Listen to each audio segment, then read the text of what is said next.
Ok, bienvenue au CEPSA.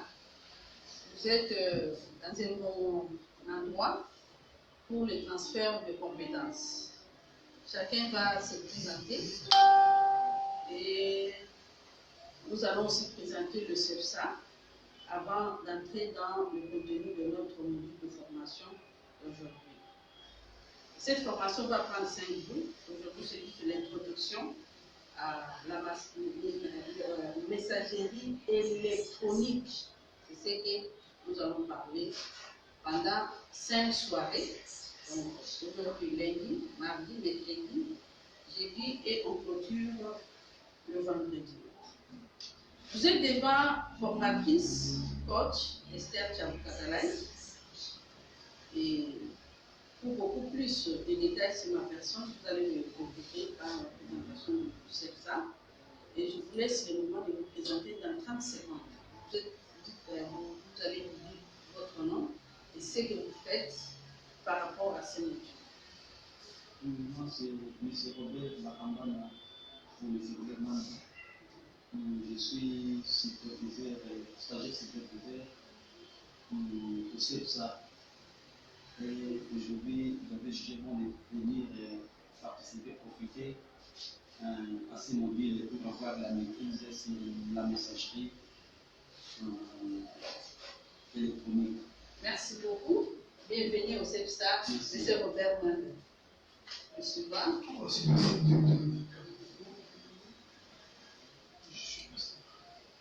Merci. Merci beaucoup, chers participants. Nous allons vous présenter en bref le CEPSA. Vous ne pouvez pas venir au CEPSA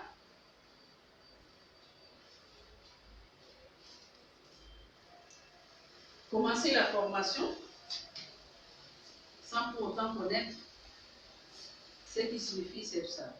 Vous êtes notre bouche autorisée pour d'autres personnes, parce que vous passez déjà par le module de formation du CEPSA. Vous pouvez aller parler aux autres. Voilà, je viens de participer à la formation du CEPSA. Et si on vous pose la question, c'est quoi CEPSA? Nous vous présentons CEPSA pour que vous puissiez avoir un mot à dire à quelqu'un. Et même les personnes qui sont en train de nous suivre en direct sur notre page Facebook, vous avez l'opportunité aussi de connaître qui sommes-nous. Les CEPSA, c'est quoi? Pourquoi CEPSA? C'est ce que nous voulons faire dans quelques minutes. Nous demandons votre attention.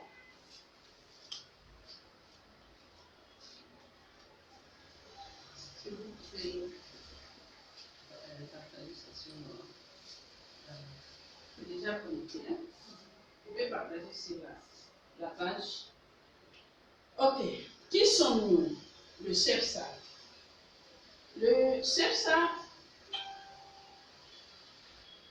c'est une SARL. C'est une SARL, c'est-à-dire une société. Et le CEPSA est créé par la volonté et l'initiative de ces deux associés, Mme Esther Tchabou et M. Dieudonné Kaboundou. Donc, le CEPSA, c'est un centre de formation professionnelle.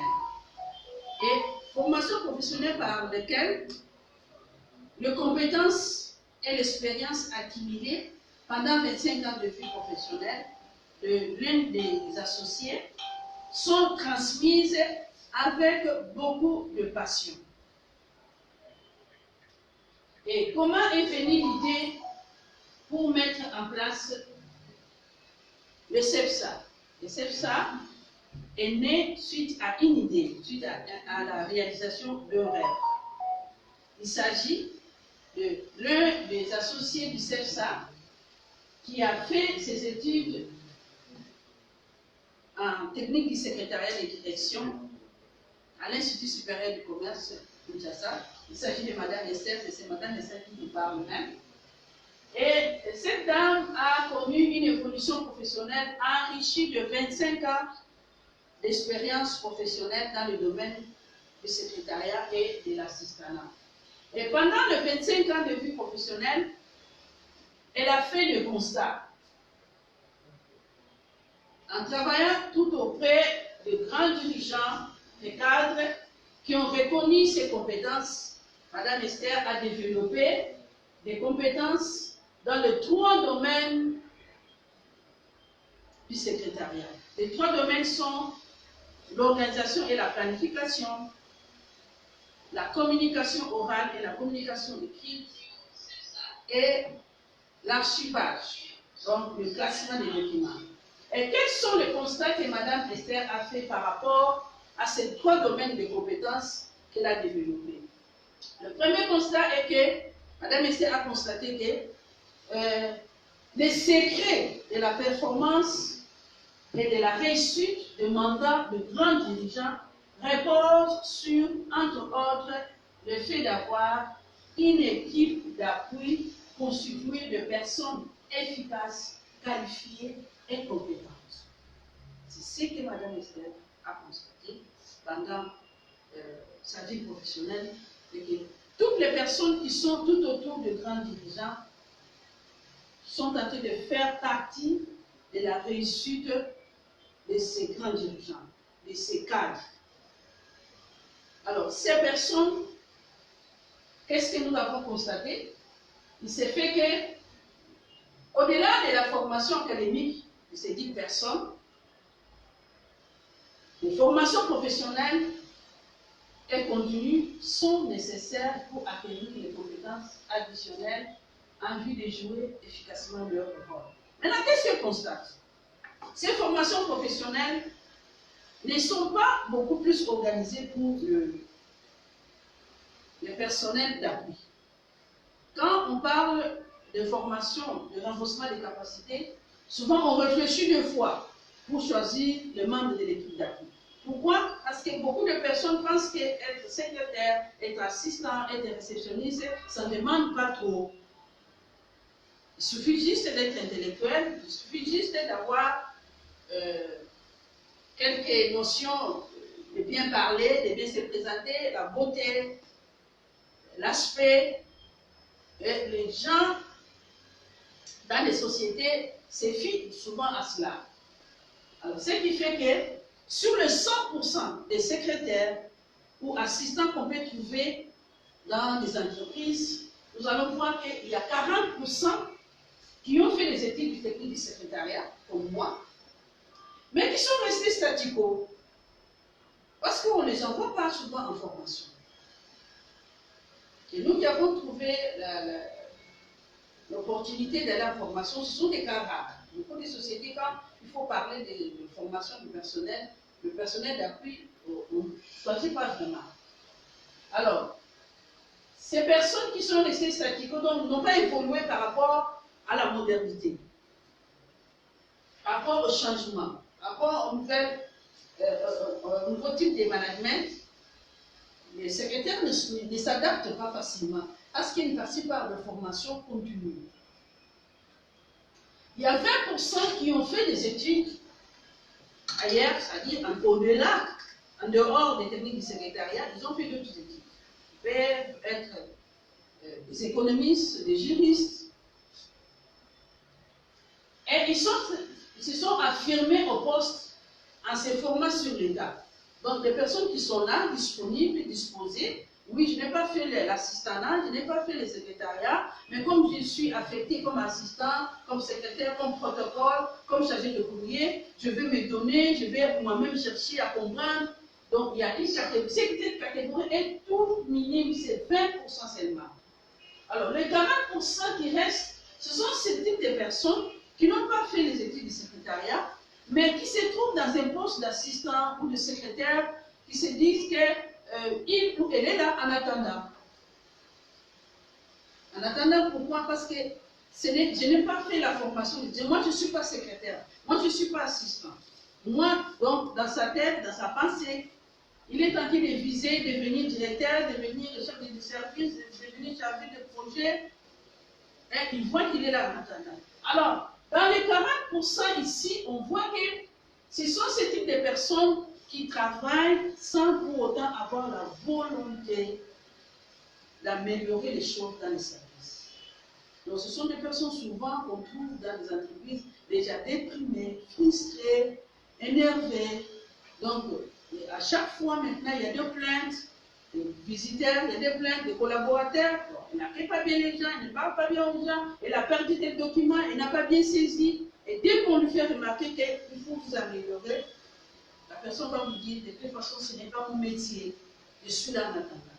Vous êtes là en attendant, alors que nous avons vu que ces personnes font partie de la réussite des dirigeants. Maintenant, quand il est là en attendant et qu'il ne s'y donne pas, il y a des quoi presque chaque jour. C'est ça, parmi les constats qui ont fait à ce que nous puissions arriver à nous associer avec notre associé pour mettre en place cette structure afin de combler ce vide.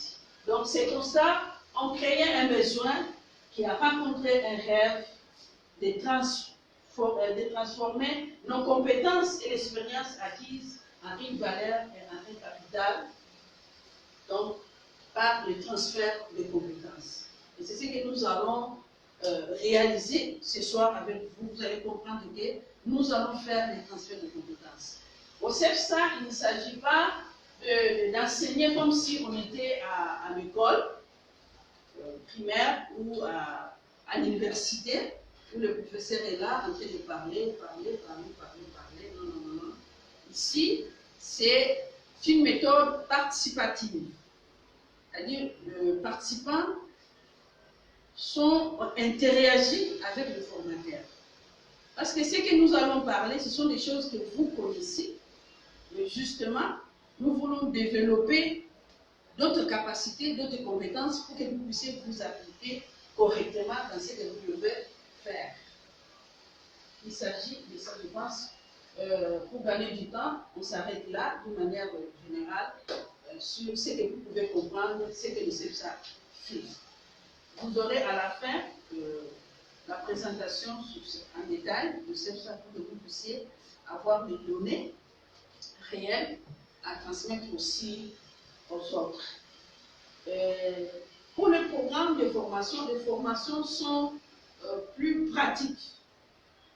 Vraiment pratiques. Vous allez le découvrir avec nous dans ces modules de formation de 5 jours. Et la durée est vraiment sur mesure. C'est par rapport aux compétences à transmettre. Ce sont des professionnels qui sont en poste. Nous ne les prenons pas assez du temps, de quelques temps pour transmettre dans un domaine donné les compétences qu'il faut. Comme maintenant, nous allons parler de la messagerie électronique. Alors, pour parler de la messagerie électronique, nous voulons recueillir quelques informations auprès de vous. Il s'agit de vos attentes. Vous allez prendre le petit carton qui sont devant vous avec le marqueur. Vous allez écrire dans une phrase, en 2 mots, 3 mots, ce que vous attendez acquérir comme compétence, comme capacité par rapport à la messagerie électronique. Avant qu'on puisse vous présenter le contenu du module, nous voulons avoir vos attentes. Quand on vous a parlé de ces modules, et vous-même vous êtes engagé à venir participer, qu'est-ce que vous vous êtes dit en vous, en venant participer à ces modules? Vous vous attendez à quoi? Et c'est là nous allons le concilier, le confronter avec les objectifs que nous avons déjà préparés pour ça. En attendant que vous écrivez, moi aussi j'écris au tableau les objectifs du module.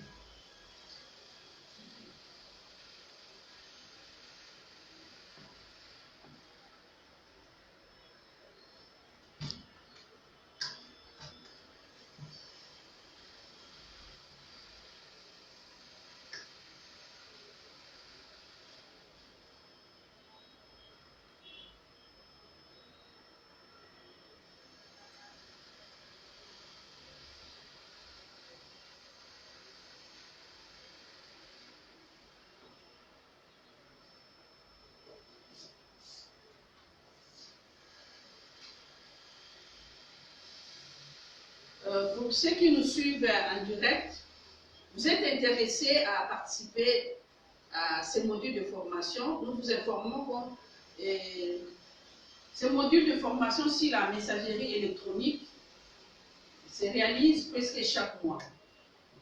5 jours, 2 heures par jour, à partir de 17 h jusqu'à 19 h. Nous prenons 2 heures du temps pendant 5 jours pour vous transmettre les compétences développées pendant nos 25 ans de vie professionnelle sur la messagerie électronique.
Vous lisez à l'écran, ça se voit?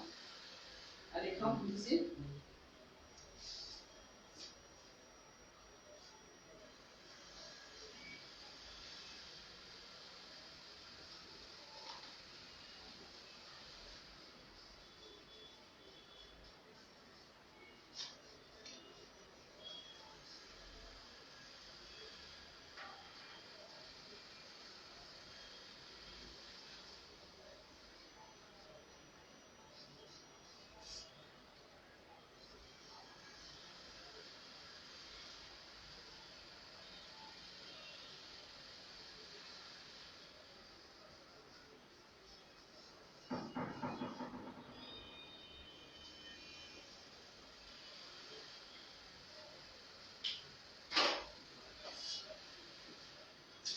Ok, je peux recueillir vos attentes.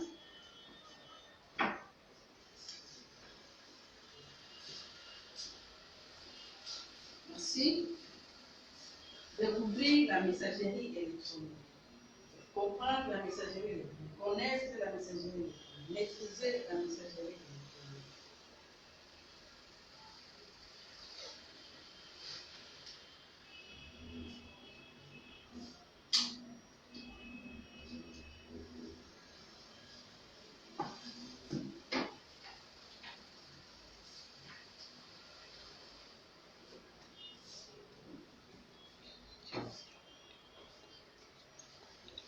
Petit en gras, un grand caractère.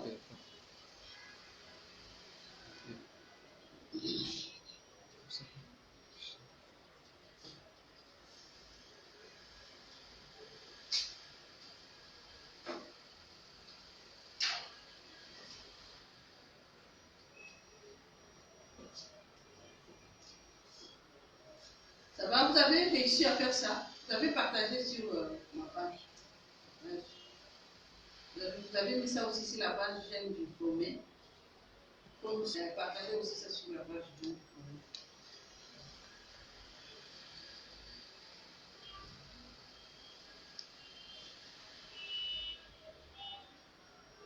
Nous allons bientôt arrêter le live parce que là, nous voulons entrer dans le vif du sujet.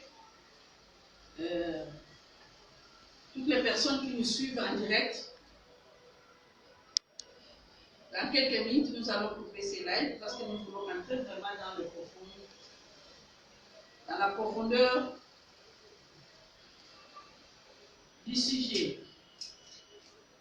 Entre-temps, restez avec nous pour comprendre de quoi nous allons parler, pour vous amener à vous inscrire au prochain module du mois d'août. Il y a le même module se répète au mois d'août. Vous allez nous contacter par le numéro de contact pour avoir des détails.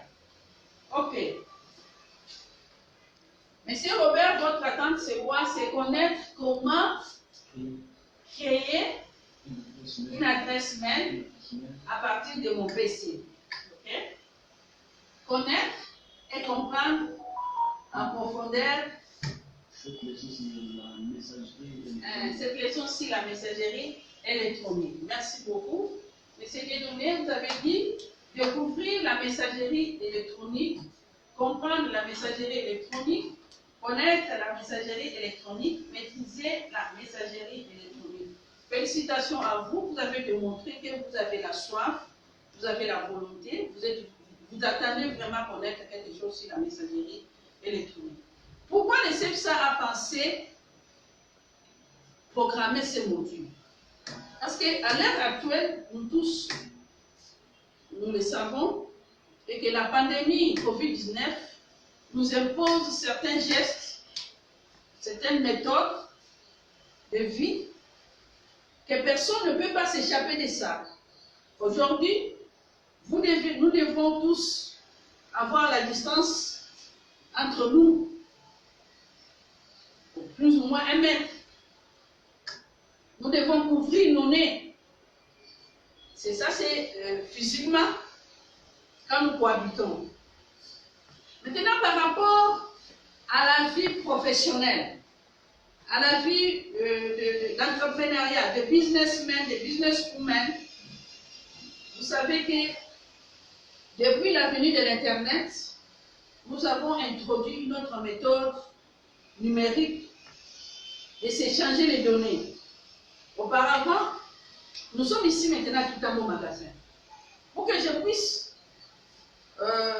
envoyer mon courrier à un ami ou bien membre des familles qui habitent Maluku. Donc je dois me déplacer, je dois prendre les transports pour aller déposer ces courriers importants. Ok?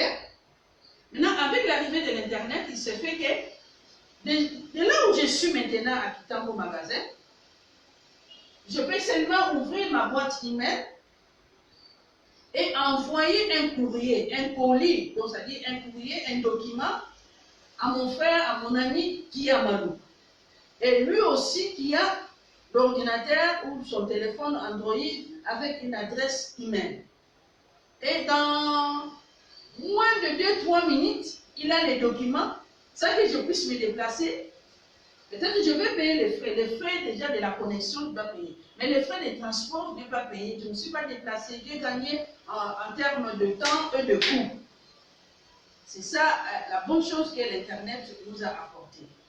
Et avec la venue de la pandémie, beaucoup de gens n'utilisaient pas cette méthode. Vous savez, il y a toujours des gens qui sont restés trop collés à la tradition. En tout cas, moi, il faut que je me déplace. Pourquoi je dois lui envoyer ça par poubelle?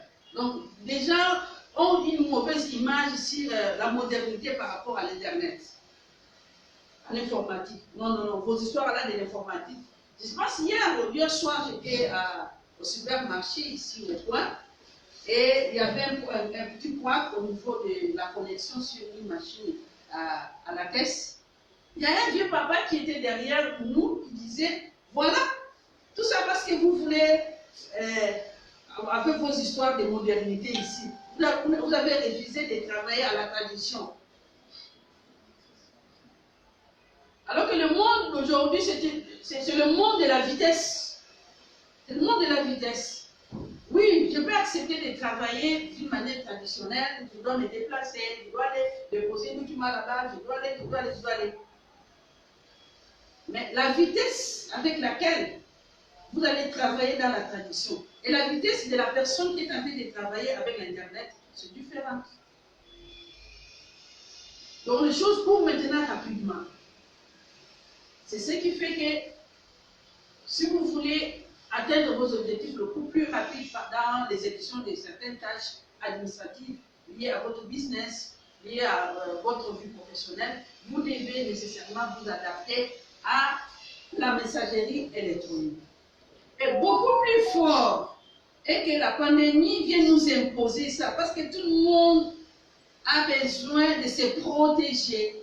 Je ne vais pas toucher un papier, un document que quelqu'un qui a la COVID-19 a touché. Vous allez voir, si vous faites un tour dans les bureaux, vous allez trouver surtout au niveau du secrétariat, de l'assistanat, de la réception, la personne qui est même à l'hôpital. Donc tout le monde est bien couvert, on ne touche pas quelque chose de quelqu'un bizarrement comme ça. Donc vous allez voir les gens en gants, en masque, et beaucoup de dirigeants aujourd'hui exigent la transmission de courriers, de documents par mail. Alors tout ceci amène à ce que toute personne est censée maîtriser la messagerie électronique. Toute personne est censée maintenant maîtriser la messagerie électronique. Vous ne pouvez pas dire que, oh non, là, moi, vos histoires là d'Internet, là, ça ne m'intéresse pas. Alors que vous avez une vie professionnelle, vous avez une vie de business. Donc, dans tout ce que vous faites, vous serez toujours amené à envoyer quelque chose à quelqu'un. Alors, est-ce que chaque fois, il faut toujours demander à quelqu'un de faire ça pour vous? Nous allons comprendre les conséquences de toujours demander à quelqu'un de faire ça pour vous. Parce que l'Internet a aussi ses caprices, ses avantages et ses désavantages. Ok? Je pense bien pour ceux qui nous suivent en live, vous allez comprendre pourquoi vous quittez maintenant. Mais sachez que vous devez vous inscrire. Vous qui suivez pour la première fois cette introduction au module de la formation sur la messagerie électronique, veuillez vous inscrire au prochain module. Nous allons maintenant parler de quoi? Ok? Nous allons parler de quoi dans ces modules pour terminer avec ceux qui sont en ligne. Okay. Prochainement, vous puissiez vous inscrire. Nous allons faire une petite introduction qui commence aujourd'hui pour comprendre ce qu'est la messagerie électronique. Au deuxième point, nous allons parler du système de fonctionnement. Comment la messagerie électronique fonctionne. Comment ça commence? Les trajets que la messagerie prend. Parce que les trajets que la personne prend en taxi, en bus, sur la moto, c'est le même trajet que la messagerie électronique aussi fait. Mais la différence est seulement que ce trajet est virtuel. C'est derrière l'écran. C'est des applications. Mais le déplacement de la personne, c'est visible à tout le monde. On te voit dans les taxis, dans le métro, je ne sais pas où. Vous traversez aussi le pont, tout ça, vous traversez, vous faites des crochets quelque part. Nous allons voir comment les mails font aussi la route pour arriver à la destination. Ok? C'est là où nous allons parler du système de fonctionnement. Et parce que ce sont des courriers à manipuler d'une manière virtuelle, vous devez aussi savoir comment les gérer d'une manière virtuelle. Donc la gestion du courriel. Courriel, ça veut dire courrier électronique en français. En anglais, on appelle ça email. Nous sommes habitués beaucoup plus à appeler email parce que c'est de là où c'est venu. En anglais, email. En français, c'est courriel. Nous allons aussi avoir des astuces. C'est ici que nous allons vous transmettre toutes les compétences que nous avons développées par rapport au traitement des fichiers à joindre. Parce qu'il y a des messages que vous pouvez envoyer avec des documents. Et quel type de documents on peut envoyer par mail? Quel type de documents on peut nécessairement garder pour envoyer en dur? Vous devez comprendre. Ce n'est pas tous les documents qu'il faut envoyer par email. Et cinquième point, nous allons voir comment vous pouvez archiver vos mails à partir de votre système d'exploitation sur l'écran de votre ordinateur ou sur votre téléphone, comment vous pouvez archiver. Parce que c'est la même chose qui s'est fait avec des papiers à la main. Au bureau, tous les documents sont classés quelque part. Il y a des phares, il y a des tiroirs, il y a des classeurs. Nous allons voir maintenant d'une manière virtuelle comment vous pouvez créer aussi votre classeur, votre dossier à classer vos messages importants, les messages que vous ne pouvez pas perdre. Et tout cela par rapport au nombre de mails que vous recevez. Et c'est de ça qu'il s'agit, c'est que nous allons parler aujourd'hui, d'abord pour l'introduction et les systèmes de fonctionnement. Est-ce qu'on peut prendre de l'eau? Je peux prendre un peu d'eau. Je vais servir de l'eau, de café. J'ai trop parlé aujourd'hui.